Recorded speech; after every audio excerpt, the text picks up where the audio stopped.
എസ്റ്റേറ്റിന് കരമൊടുക്കാൻ pops ഗ്രൂപ്പിനു വേണ്ടി സർക്കാർ നടത്തിയ കള്ളക്കളി പുറത്ത്. പോപ്സിൽ നിന്ന് നികുതി സ്വീകരിക്കരുതെന്ന സർക്കാർ അഭിഭാഷക സുശീല ആർ ഭട്ടിന്റെ എതിർപ്പ് മറികടന്നാണ് തീരുമാനമെടുത്തത്. അഭിഭാഷകയുടെ എതിർപ്പ് സൂചിപ്പിച്ച് റവന്യൂ സെക്രട്ടറി എജിക്ക് അയച്ച കത്ത് പീപ്പിൾ ടിവിക്ക് ലഭിച്ചു. എസ്റ്റേറ്റിൽ നിന്ന് നികുതി സ്വീകരിക്കാനുള്ള തീരുമാനം വിവാദമായപ്പോൾ മുഖ്യമന്ത്രി നേരിട്ട് വിശദീകരണവുമായി രംഗത്തു വന്നിരുന്നു. സർക്കാർ അഭിഭാഷകയായ സുശീല ആർ ഭട്ട് അനുകൂല നിലപാട് സ്വീകരിച്ച സാഹചര്യത്തിലായിരുന്നു തീരുമാനമെന്നായിരുന്നു വിശദീകരണം. സ്പെഷ്യൽ GP-യുമായിട്ടും സംസാരിച്ചു. അപ്പം അവരുടെ അഭിപ്രായത്തിൽ ഈ കോടതിയുടെ തീരുമാനം കൂടെ വരുന്നതാണ് നല്ലത് എന്ന് പറഞ്ഞ സാഹചര്യം അതും ഉണ്ട്. എല്ലാ കാര്യവും കൂടെ കണക്കിലെടുത്തിട്ടാണ് ഇത് ഇങ്ങനെ തീരുമാനിച്ചത്. മുഖ്യമന്ത്രി നടത്തിയ വിശദീകരണം തെറ്റാണെന്ന് റവന്യൂ സെക്രട്ടറി അഡ്വക്കേറ്റ് ജനറൽ അയച്ച കത്തിൽ നിന്ന് വ്യക്തം. സർക്കാർ അഭിഭാഷക നികുതി സ്വീകരിക്കുന്നതിൽ കടുത്ത എതിർപ്പ് പുലർത്തുന്നതായി കത്തിൽ പറയുന്നു. ഈ എതിർപ്പ് മറികടക്കാനാണ് AGയിൽ നിന്ന് നിയമോപദേശം തേടിയതെന്നും കത്തിൽ നിന്ന് വ്യക്തം. നികുതി സ്വീകരിക്കുന്നത് നിയമപരമായി തെറ്റാണെന്ന് റവന്യൂ വകുപ്പ് കരുതുന്നില്ല. അതുകൊണ്ട് അനുകൂല നിയമോപദേശം വേണമെന്നാണ് റവന്യൂ സെക്രട്ടറിയുടെ കത്തിൽ പറയുന്നത്. ഹൈക്കോടതിയുടെ പരിഗണനയിലിരിക്കുന്ന കേസിൽ കരുണ എസ്റ്റേറ്റ് സർക്കാർ ഭൂമിയാണെന്ന് റവന്യൂ വകുപ്പ് നേരത്തെ സത്യവാങ്മൂലം നൽകിയിരുന്നു. ഇതിനു വിരുദ്ധമായി കരുണ സ്വകാര്യ ഭൂമിയാണെന്ന നിലപാടാണ് AGക്ക് അയച്ച കത്തിൽ റവന്യൂ സെക്രട്ടറി സ്വീകരിക്കുന്നത്.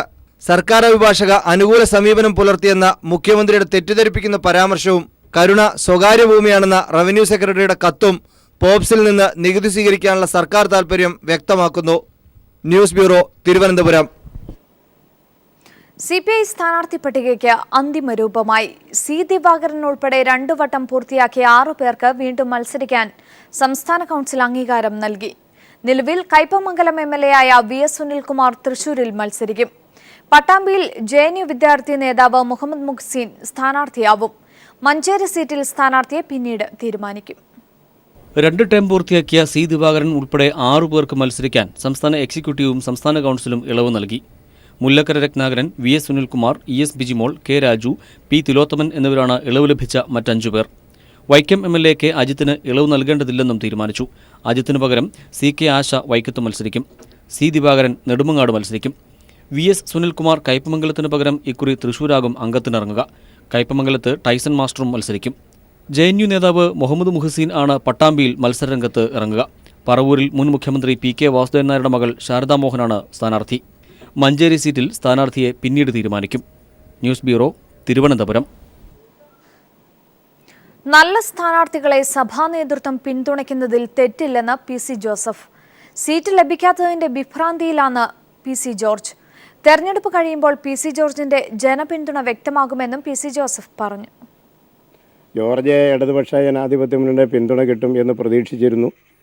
അത് കിട്ടില്ല എന്ന് വന്നു കഴിഞ്ഞപ്പോഴുണ്ടാകുന്ന ഒരു വെപ്രാളം എന്നുള്ളതിൽ കവിഞ്ഞ് അദ്ദേഹത്തിൻ്റെ ഇപ്പോഴത്തെ പ്രസ്താവനകൾക്ക് ഒരു സ്നേഹിതൻ എന്നുള്ള നിലയിൽ ഞാൻ വലിയ പ്രാധാന്യം കൊടുക്കുന്നില്ല. നല്ല സ്ഥാനാർത്ഥികളെ മതമേലധ്യക്ഷന്മാരും സാമുദായിക സംഘടനകളും രാഷ്ട്രീയ പാർട്ടികളും ഒക്കെ പിന്തുണയ്ക്കുക എന്നുള്ള ഒരു സ്വാഭാവികമായ പ്രക്രിയയല്ലേ. അതിനകത്ത് എന്താ പ്രാധാന്യം? ഞങ്ങളുടെ പിന്നിൽ അണിനിരക്കുന്ന ജനതയുടെ ഒരു അളവ് ജോർജിന് തെരഞ്ഞെടുപ്പ് കഴിയുമ്പോൾ ബോധ്യപ്പെടും. പിന്നെ ഒരു പ്രധാനപ്പെട്ട വിഷയമെന്ന് പറയുന്നത് ജോർജ് പൂഞ്ഞാർ നിയോജകമണ്ഡലത്തിലെ ഒരു വ്യക്തിയാണ്. തെരഞ്ഞെടുപ്പ് പ്രചരണം ശക്തിപ്പെട്ട് കഴിയുമ്പോൾ വ്യക്തികൾ വളരെ അപ്രധാനമാകുമെന്നും മുന്നണികൾ അതിൻ്റെ മുൻനിരയിലേക്ക് വരും എന്നാണ് എൻ്റെ ഒരു വിശ്വാസം. കോൺഗ്രസ് സ്ഥാനാർത്ഥി നിർണയ സമിതിയിൽ VM സുധീറിന് വീണ്ടും തിരിച്ചടി. സ്ഥാനാർത്ഥി നിർണയത്തിൽ പൊതുമാനദണ്ഡം വേണ്ടെന്ന് AICC സ്ക്രീനിംഗ് കമ്മിറ്റി യോഗത്തിൽ ധാരണയായി. വിവരങ്ങളുമായി സന്തോഷ് ചേരുകയാണ്. സന്തോഷ്, വിവരങ്ങൾ. അഞ്ജു, ഇന്ന് രാവിലെ 11:00 മല്ലികാർജ്ജുന ഖാർഗെയുടെ അധ്യക്ഷതയിൽ സ്ക്രീനിംഗ് കമ്മിറ്റി യോഗം ആരംഭിച്ചത്. ഇത് ഇന്നലെ നടന്ന സ്ക്രീനിംഗ് കമ്മിറ്റി യോഗത്തിൽ മാനദണ്ഡം എന്നൊരു ആവശ്യം സുധീരൻ മുന്നോട്ട് വച്ചിരുന്നു. പക്ഷേ ഇതിനെ AI ഗ്രൂപ്പുകൾ ശക്തിയുക്തം എതിർത്തതിനാൽ ആ നിലപാടിൽ തന്നെ മാറ്റം വരുത്തി പൊതു മാനദണ്ഡം വേണ്ട എന്ന് മാറ്റിയിരുന്നു. അതിന്റെ ആ പശ്ചാത്തലത്തിലാണ് ഇന്നത്തെ യോഗം ആരംഭിച്ചത്. ഇന്ന് ഓരോ മണ്ഡലത്തിലെയും സ്ഥാനാർത്ഥികൾ യോഗത്തിൽ ഇതിൽ ഏറ്റവും പ്രധാനപ്പെട്ടത് മത്സരിക്കുന്ന 5 മന്ത്രിമാരുടെ കാര്യത്തിലാണ്. അതിൽ ഏറ്റവും പ്രധാനപ്പെട്ട 3 മന്ത്രിമാരുടെ കാര്യത്തിൽ അവരെ മത്സരിപ്പിക്കുന്നതിനെ VM സുധീരൻ ശക്തിയുക്തം എതിർത്തു. പ്രത്യേകിച്ച് കോന്നിയിൽ അടൂർ പ്രകാശിനെ മത്സരിപ്പിക്കുന്നതും ഇരിക്കൂറിൽ KC ജോസഫിനെ മത്സരിക്കുന്നതും തൃപ്പൂണിത്തുറയിൽ K ബാബുവിനെ മത്സരിപ്പിക്കുന്നതുമാണ് VM സുധീരൻ ശക്തമായി എതിർക്കുന്നത്. നിലപാടിൽ മാറ്റം വരുത്താൻ സുധീരനോട് ഗ്രൂപ്പുകൾ ആവശ്യപ്പെടുന്നുണ്ട്. പക്ഷേ ഒരു മയപ്പെടലിലും സുധീരൻ തയ്യാറല്ല. ഇവർ ആരോപണ വിധേയരാണ്. അതുകൊണ്ട് തന്നെ പൂർണ്ണമായും ഇവരെ ഒഴിവാക്കുക എന്നൊരു നിലപാട് സുധീരൻ നിൽക്കുന്നുണ്ട്. സുധീരൻ വേറൊരു കാര്യം കൂടി ചെയ്തത് KPCC ലിസ്റ്റിൽ നേരത്തെ തന്നെ ഇതേ മണ്ഡലങ്ങളിൽ മറ്റു പലരുടെയും പേരുകൾ ഉൾപ്പെടുത്തിയിരുന്നു. ഇതിൽ ചിലരുടെ പേരുകൾ ഇവർക്ക് പകരം, അതായത് പ്രത്യേകിച്ച് ഇരിക്കൂറിൽ KC ജോസഫിന് പകരം സതീശൻ പാച്ചേനിയുടെ പേര് VM സുധീരൻ ഉയർത്തി കാണിച്ചു. സതീശൻ പാച്ചേനി മത്സരിക്കട്ടെ എന്നായിരുന്നു നിലപാട്. K ബാബുവിനെതിരെ പഴയ GCDA ചെയർമാൻ P വേണുഗോപാലിനെയും സുധീരൻ മുന്നോട്ട് വെച്ചിട്ടുണ്ട്. പ്രത്യേകിച്ച് തൃക്കാക്കരയാണെങ്കിൽ ഹൈബി ഈഡന് പകരം KT തോമസിന്റെ പേരും സുധീരൻ മുന്നോട്ട് വെക്കുന്നു. ഇക്കാര്യത്തിൽ എന്തായാലും ഒരു ധാരണയിലെത്താൻ ഇതുവരെയും കഴിഞ്ഞിട്ടില്ല. ഇവരെ കൂടാതെ നിലമ്പൂർ, കൊല്ലം, കൊയിലാണ്ടി മണ്ഡലങ്ങളിൽ സമാനമായ രീതിയിലുള്ള തർക്കം നിലനിൽക്കുന്നു. ഇപ്പോഴും ചർച്ച തുടരുകയാണ്. ഇന്നും അർദ്ധരാത്രി വരെ ചർച്ച നീളും എന്നാണ് കരുതുന്നത്. എന്തായാലും ഇന്നത്തോടുകൂടി സ്ക്രീനിംഗ് കമ്മിറ്റി യോഗം സമാപിക്കും. സ്ക്രീനിംഗ് കമ്മിറ്റി യോഗം അതിനുശേഷം തെരഞ്ഞെടുപ്പ് സമിതിക്ക് കാര്യങ്ങൾ വിടാനാണ് ഇപ്പോൾ ധാരണയായിരിക്കും. തെരഞ്ഞെടുപ്പ് സമിതിയായിട്ട് ഏപ്രിൽ 1-നാണ് ചേരുക. അതുകൊണ്ട് തന്നെ കോൺഗ്രസ് സ്ഥാനാർത്ഥി പട്ടിക അന്തിമ തീരുമാനമാകുന്നത് വളരെയേറെ വൈകുകയും ചെയ്യും. വ്യക്തമാണ്. സന്തോഷ് സള്ളിങ്ങാണ് വിവരങ്ങൾ നൽകിയത്. പത്തനംതിട്ട കോന്നിയിൽ അടൂർ പ്രകാശിന്റെ സ്ഥാനാർത്ഥിത്വത്തിനെതിരെ പശ്ചിമഘട്ട സംരക്ഷണ സമിതി രംഗത്ത്. അടൂർ പ്രകാശിനെ കോന്നിയിൽ മത്സരിപ്പിക്കരുതെന്ന് കാണിച്ച് ഇവർ KPCC പ്രസിഡന്റിന് കത്തയച്ചു.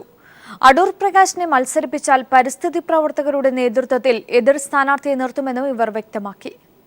ഭൂമിദാന വിഷയത്തിലും റേഷൻ ഷോപ്പ് അനുവദിച്ചതിലും അഴിമതി ആരോപണ വിധേയനായ അടൂർ പ്രകാശിനെ കോന്നിയിൽ മത്സരിപ്പിക്കരുതെന്നാവശ്യപ്പെട്ടാണ് പശ്ചിമഘട്ട സംരക്ഷണ സമിതിയുടെ നേതൃത്വത്തിൽ KPCC പ്രസിഡന്റ് VM സുധീറിന് കത്തയച്ചത്. വിജിലൻസ് കേസിലെ പ്രതിയും ഭൂമിദാന വിഷയത്തിൽ ഏറ്റവും കൂടുതൽ ആരോപണ വിധേയനുമായ അടൂർ പ്രകാശിനെ കോന്നിയിൽ മത്സരിപ്പിക്കരുത്. അടൂർ പ്രകാശ് കോന്നിയിൽ നടത്തിയെന്ന് അവകാശപ്പെടുന്ന വികസന പ്രവർത്തനങ്ങൾ അഴിമതി മറച്ചുവെക്കാനാണെന്നും ഇവർ ആരോപിച്ചു. കേരളത്തിലെ ഭൂമി വിഷയവുമായി ബന്ധപ്പെട്ട് ഏറ്റവും കൂടുതൽ ആരോപണ വിധേയമായതും അതുപോലെ തന്നെ അടുത്ത കാലത്ത് ഏറ്റവും കൂടുതൽ വിവിധ പ്രശ്നങ്ങൾ ഭൂമിയുമായി ബന്ധപ്പെട്ട് കേരളത്തിലെ ഏറ്റവും കൂടുതൽ പ്രശ്നങ്ങൾ ഉണ്ടായിട്ടുള്ള ഒരു വ്യക്തി എന്നുള്ള നിലയിൽ റവന്യൂ മന്ത്രി എന്നുള്ള നിലയിൽ അടൂർ പ്രകാശിന് കോന്നി മണ്ഡലത്തിൽ ഇനിയും ഒരു സ്ഥാനാർത്ഥിത്വം കൊടുക്കരുത് എന്നുള്ളതാണ് പശ്ചിമഘട്ട സംരക്ഷണ സമിതിയുടെ ആവശ്യം. പ്രത്യേകിച്ചും ഈ ഒരു തെരഞ്ഞെടുപ്പുമായി ബന്ധപ്പെട്ട് ഇത്രമാത്രം അഴിമതി നിറഞ്ഞ ഒരു സാഹചര്യത്തിൽ ഒരു മന്ത്രി എന്നുള്ള നിലയിൽ അദ്ദേഹം നടത്തിയിട്ടുള്ള വികസന പ്രവർത്തനങ്ങളെ മുൻനിർത്തി അഴിമതിയെ മറയ്ക്കാനാണ് മുഖ്യമായും ശ്രമിച്ചുകൊണ്ടിരിക്കുന്നത്. അതാണ് മുഖ്യമായും നമ്മൾ ഉന്നയിച്ചിരിക്കുന്ന ഒരു വിഷയം. അടൂർ പ്രകാശ് കോന്നിയിൽ മത്സരിക്കുകയാണെങ്കിൽ സംസ്ഥാനത്തെ പരിസ്ഥിതി പ്രവർത്തകരെ ഒരുമിപ്പിച്ച് അടൂർ പ്രകാശിനെതിരെ സ്വതന്ത്ര സ്ഥാനാർത്ഥിയെ മത്സരിപ്പിക്കാനും പശ്ചിമഘട്ട സംരക്ഷണ സമിതി പ്രവർത്തകർ ആലോചിക്കുന്നുണ്ട്. News bureau, Pathanamthitta. കടത്തുരുത്ത് സീറ്റിനെ ചൊല്ലി സ്കറിയ തോമസും സുരേന്ദ്രൻപിള്ളയും തമ്മിലുണ്ടായ തെറ്റിദ്ധാരണകൾ പരിഹരിച്ചു. സീറ്റ് കിട്ടിയില്ലെങ്കിലും LDF-നൊപ്പം ഉറച്ചു നിൽക്കുമെന്ന് സുരേന്ദ്രൻപിള്ള പറഞ്ഞു.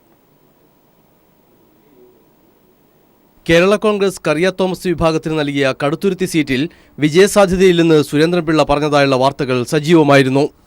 ഇതോടെ സുരേന്ദ്രൻപിള്ളയ്ക്കെതിരെയുള്ള വിമർശനങ്ങളുമായി സ്കറിയ തോമസ് രംഗത്തെത്തി. ഈ കമ്മ്യൂണിക്കേഷൻ ഗ്യാപ്പ് ആരെങ്കിലും മനഃപൂർവ്വം സൃഷ്ടിച്ചതാണെങ്കിൽ എന്തെങ്കിലും ഗൂഢ ഉദ്ദേശത്തോടുകൂടി ചെയ്തതായിരിക്കാം. തെറ്റിദ്ധാരണ മൂലമാണ് സ്കറിയ തോമസിന്റെ പ്രസ്താവനയെന്നും താൻ പറയാത്ത കാര്യങ്ങളാണ് തന്റെ പേരിൽ പ്രചരിക്കുന്നതെന്നും സുരേന്ദ്രൻപിള്ള പ്രതികരിച്ചു.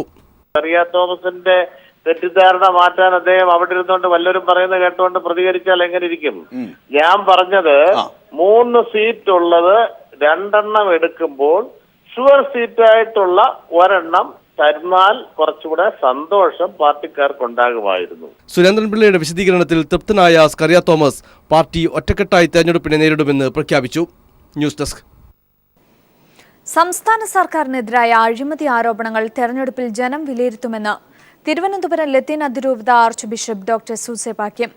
ഇതിൽ സഭയുടെ നിലപാട് ആരോപണങ്ങൾ തെളിഞ്ഞ ശേഷം വ്യക്തമാക്കും. മദ്യനയം തെരഞ്ഞെടുപ്പിൽ ഒരു പ്രധാന ഘടകമാകുമെന്നും സൂസേപാക്യം പറഞ്ഞു. വേണ്ട രീതിയിൽ ഭരണം മുന്നോട്ട് കൊണ്ടുപോകാൻ സർക്കാരിന് കഴിഞ്ഞിട്ടില്ലെന്നും അദ്ദേഹം തിരുവനന്തപുരത്ത് വാർത്താ സമ്മേളനത്തിൽ പ്രതികരിച്ചു. മദ്യം മാത്രം ആ ഒരു ഇതുകൊണ്ട് മാത്രം ഒരാൾ തോക്കുകയോ ജലിക്കുകയോ എന്ന് ഞങ്ങൾക്ക് ആരെയും ഭീഷണിപ്പെടുത്താൻ സാധിക്കില്ല. പക്ഷെ മദ്യം ഒരു ഘടകമാണ്, ഒന്നിനു പുറകെ ഒന്നായിട്ട്. ഉള്ള ഈ ആരോപണങ്ങൾ ഈ സാധാരണ ജനങ്ങളെ സംബന്ധിച്ചുള്ള ഒരു സ്വാധീനിക്കാനുള്ള എല്ലാ സാഹചര്യങ്ങളുണ്ട്. ഞാനില്ലെന്ന് പറയുന്നില്ല. എന്തെങ്കിലും ഒരു കുറ്റങ്ങൾ പർപ്പസായിട്ട് ഓരോരുത്തർക്കും അവരുടെയൊക്കെ എല്ലാം നിക്ഷിപ്ത താല്പര്യങ്ങളുണ്ട്. ആ താല്പര്യങ്ങൾ വെച്ചുകൊണ്ട് മറ്റുള്ളവരെ കരുവാക്കാനായിട്ട് ചെയ്യുന്ന കാര്യങ്ങളെല്ലാം ഞങ്ങൾക്ക് സപ്പോർട്ട് ചെയ്യാൻ പറ്റില്ല. അതുകൊണ്ട് ഞങ്ങൾ നീതിന്യായ കോടതിയും അതിൻ്റെ ന്യായ വിധിക്കുന്ന സംവിധാനങ്ങളുമുണ്ട്. ആ സംവിധാനങ്ങൾ പറയുന്ന അനുസരിച്ച് ഞങ്ങൾ പോകും. തീർച്ചയായിട്ടും തെറ്റാണെന്ന് തന്നെ ഞങ്ങളെപ്പോഴും പറയും. കണ്ണൂർ ധർമ്മടത്ത് പിണറായി വിജയന് വൻ സ്വീകരണം. തലശ്ശേരി റെയിൽവേ സ്റ്റേഷനിലെത്തിയ പിണറായിക്ക് ആവേശോജ്വലമായ സ്വീകരണമാണ് പ്രവർത്തകർ നൽകിയത്. ചീഫ് സെക്രട്ടറി പോലും വിമർശിച്ച ഭരണമാണ് സംസ്ഥാനത്ത് നിലനിൽക്കുന്നതെന്ന് പിണറായി വിജയൻ പറഞ്ഞു. തെരഞ്ഞെടുപ്പിൽ LDF വൻ മുന്നേറ്റമുണ്ടാക്കുമെന്നും അദ്ദേഹം കൂട്ടിച്ചേർത്തു. CPIM പോളിറ്റ് ബ്യൂറോ അംഗം പിണറായി വിജയന് പ്രൗഢഗംഭീരമായ വരവേൽപ്പാണ് ധർമ്മടം മണ്ഡലത്തിലെ പാർട്ടി പ്രവർത്തകരും നാട്ടുകാരും നൽകിയത്. പുലർച്ചെ മുതൽ പ്രിയ നേതാവിനെ സ്വീകരിക്കാൻ ചുവപ്പ് വളണ്ടിയർമാരും ഇടതുമുന്നണി പ്രവർത്തകരും നേതാക്കളും റെയിൽവേ സ്റ്റേഷനിലെത്തിയിരുന്നു. പാർട്ടി ഏൽപ്പിച്ച ഉത്തരവാദിത്തം ഏറ്റെടുക്കുന്നതായും തെരഞ്ഞെടുപ്പിൽ കേരളത്തിൽ വൻ മുന്നേറ്റം ഇടതുമുന്നണി നേടുമെന്നും ചീഫ് സെക്രട്ടറി പോലും അവസാനം വിമർശിക്കേണ്ടി വന്ന UDF ഭരണത്തെ ജനങ്ങൾ തൂത്തെറിയുമെന്നും വർഗീയതയെ നിലം തൊടാൻ കേരള ജനത അനുവദിക്കില്ലെന്നും പിണറായി വിജയൻ പറഞ്ഞു. ഇപ്പോൾ പാർട്ടി മത്സരിക്കാൻ പറഞ്ഞു, മത്സരിക്കുന്നു. അതിന് വേറെ പ്രത്യേകിച്ച് തോന്നേണ്ട കാര്യമൊന്നുമില്ല. കേരളത്തിൽ വലിയ മുന്നേറ്റമാണ് ഇടതുപക്ഷം ഉണ്ടാക്കാൻ പോകുന്നത്. മാത്രമല്ല, നിലവിലുള്ള ഭരണത്തെക്കുറിച്ച് കടുത്ത അസംതൃപ്തി വ്യാപകമായി വന്നു കഴിഞ്ഞിട്ടുണ്ട്. ഭരണം വിട്ടൊഴിയാൻ പോകുന്ന ഘട്ടത്തിൽ സ്വീകരിക്കുന്ന നടപടികളെക്കുറിച്ച് ചീഫ് സെക്രട്ടറിക്ക് പോലും വിമർശനാത്മകമായി സംസാരിക്കേണ്ടി വന്ന ഒരു അതിശയകരമായ കാഴ്ചയും നമ്മൾ കണ്ടതാണ്. അതോടൊപ്പം പുതിയ ഇടം തേടാൻ നോക്കുന്ന വർഗീയതയെ കേരള മണ്ണിൽ ഇടം കൊടുക്കില്ല എന്ന വാശിയിലാണ് കേരളത്തിലെ ജനങ്ങൾ നിൽക്കുന്നത്. 5-ന് പ്രകടന പത്രിക അവതരിപ്പിക്കുമെന്നും പിണറായി പറഞ്ഞു. സീറ്റ് വിഭജന ചർച്ചയ്ക്ക് ശേഷം ആദ്യമായി സ്വന്തം മണ്ണിലെത്തുന്ന തങ്ങളുടെ ശക്തനായ നേതാവിന് വൻ സ്വീകരണമാണ് തലശ്ശേരിയിൽ ഒരുക്കിയത്. പിണറായി വിജയനെ വൻ ഭൂരിപക്ഷത്തിൽ വിജയിപ്പിക്കാനുള്ള ഒരുക്കത്തിലാണ് ഇടതുമുന്നണി നേതാക്കളും പ്രവർത്തകരും. News bureau, Kannur. അഫ്സൽ ഗുരുവിന്റെ വധശിക്ഷയെ വിമർശിച്ച JNU വിദ്യാർത്ഥികൾക്ക് പിന്തുണയുമായി ദേശീയ മനുഷ്യാവകാശ കമ്മീഷൻ അംഗം ജസ്റ്റിസ് സിറിയക് ജോസഫ്. കോടതി വിധിയെ വിമർശിക്കുന്നത് ദേശവിരുദ്ധമാകില്ല. ഇക്കാര്യം നിയമജ്ഞർക്ക് പറയാമെങ്കിൽ വിദ്യാർത്ഥികൾക്കും പറയാമെന്നും അദ്ദേഹം പറഞ്ഞു. ദേശസ്നേഹം ഏതെങ്കിലും മതവിഭാഗത്തിന്റെ കുത്തകയല്ലെന്നും സിറിയക് ജോസഫ് വ്യക്തമാക്കി. തിരുവനന്തപുരത്ത് കേരള ലോ അക്കാദമി സംഘടിപ്പിച്ച സെമിനാറിൽ സംസാരിക്കുകയായിരുന്നു justice Cyriac Joseph. Democracy, tolerance and human rights എന്ന വിഷയത്തിലാണ് കേരള ലോ അക്കാദമി ദേശീയ സെമിനാർ സംഘടിപ്പിച്ചത്. സെമിനാർ ദേശീയ മനുഷ്യാവകാശ കമ്മീഷൻ അംഗം ജസ്റ്റിസ് സിറിയക് ജോസഫ് ഉദ്ഘാടനം ചെയ്തു. ജയ് ഹിന്ദ് അല്ലെങ്കിൽ ഭാരത് മാതാ കി ജയ് എന്ന് പറഞ്ഞാൽ മാത്രം ദേശസ്നേഹമാവില്ലെന്നും ദേശസ്നേഹം ആരും അടിച്ചേൽപ്പിക്കുന്ന ഒന്നല്ലെന്നും സിറിയക് ജോസഫ് പറഞ്ഞു. JNUവിലെ വിദ്യാർത്ഥികൾ അഫ്സൽ ഗുരുവിന്റെ വധശിക്ഷയെ വിമർശിച്ചതിൽ ഭരണഘടനാ വിരുദ്ധമായി ഒന്നുമില്ലെന്നും അദ്ദേഹം വ്യക്തമാക്കി. Truly democratic republic, that the preamble of the Constitution recognized the constitutional goal of securing to all its citizens justice, social, economic and political, liberty of thought, expression, belief, faith and worship, equality of status and of opportunity, and promoting among all the citizens fraternity, assuring the dignity of the individual. Kerala law academy principal doctor Lakshmi P. Nair, Asianet news editor MG Radhakrishnan, open magazine editor NP Ullekh, Kerala law academy faculty Dakshina Saraswathi എന്നിവർ സെമിനാറിൽ സംബന്ധിച്ചു. News bureau, Thiruvananthapuram.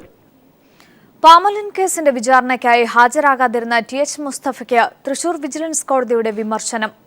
Oommen Chandy അടക്കമുള്ളവർ അഴിമതിക്ക് തെളിവില്ലെന്ന് പറയുമ്പോൾ case ഇത്രകാലം നിലനിൽക്കുന്നത് എങ്ങനെയെന്നും കോടതി ചോദിച്ചു. Case തുടർ വിചാരണയ്ക്കായി May 30 മാറ്റി. വിചാരണ നടപടികൾക്കായി പാമോലിൻ കേസ് പരിഗണനയ്ക്കെടുത്തപ്പോൾ 5-ാം പ്രതി ജിജി തോംസൺ ഒഴികെ മറ്റ് പ്രതികളാരും ഇന്ന് കോടതിയിൽ ഹാജരായില്ല. കോടതിയിൽ എത്താതിരുന്ന മുൻ ഭക്ഷ്യമന്ത്രി TH മുസ്തഫയ്ക്കെതിരെ വിജിലൻസ് കോടതിയുടെ വിമർശനമുണ്ടായി. ഹാജരാകാത്തതിനാൽ മുസ്തഫയ്ക്കെതിരെ വാറന്റ് പുറപ്പെടുവിക്കേണ്ട സാഹചര്യമുണ്ടെന്നും കോടതി ചൂണ്ടിക്കാട്ടി.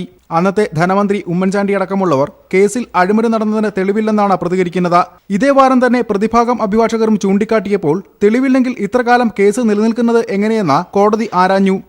കേസ് നിലനിൽക്കും എന്ന് കണ്ടു, പ്രഥമദൃഷ്ട്യാ ഒരു കേസുണ്ട് എന്ന് കണ്ടുകൊണ്ടാണ് ഇന്ന് ചാർജ് ഫ്രെയിം ചെയ്യുന്നതിന് കോടതി തീരുമാനിച്ചതും പ്രതികളോട് ഹാജരാവാൻ പറഞ്ഞത്. പാമോലിൻ ഇറക്കുമതി സംബന്ധിച്ച ഫയലുകൾ ധനമന്ത്രിയായിരുന്ന ഉമ്മൻചാണ്ടി കണ്ടിരുന്നതായി കോടതി മുമ്പ് പരാമർശിച്ചിരുന്നു. 3-4 പ്രതികളായിരുന്ന മുൻ chief secretary Padmakumar, additional chief secretary Zacharia Mathew എന്നിവരെ കുറ്റവിമുക്തരാക്കിയതോടെ നിലവിൽ 5 പ്രതികളാണ് കേസിലുള്ളത്.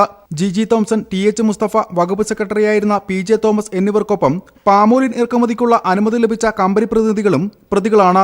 ഇവരിൽ ജിജി തോംസൺ ഒഴികെയുള്ളവർ അഭിഭാഷകർ മുഖേന കേസ് നീട്ടിവെക്കാൻ അപേക്ഷ നൽകി.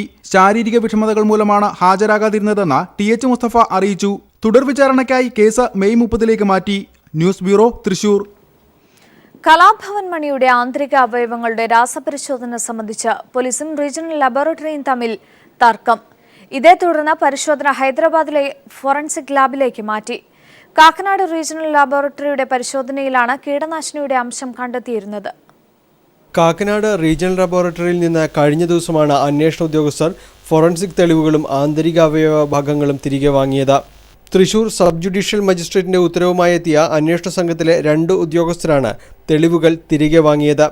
ലാബിൽ നടത്തിയ പരിശോധനയിൽ മണിയുടെ മരണകാരണമായി വിലയിരുത്തപ്പെടുന്ന ക്ലോറിപൈറിഫോസ് എന്ന കീടനാശിനിയുടെ അംശം കണ്ടെത്തിയിരുന്നു.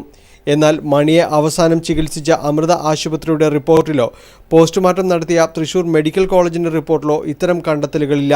കീടനാശിനി കഴിച്ചാൽ ഉണ്ടാകുന്ന രൂക്ഷഗന്ധം ഉണ്ടായതായും അവസാനം ഒപ്പമുണ്ടായിരുന്നവർ പറയുന്നില്ല. ഈ സാഹചര്യത്തിലാണ് വീണ്ടും രാസപരിശോധന നടത്താൻ തീരുമാനിച്ചത്.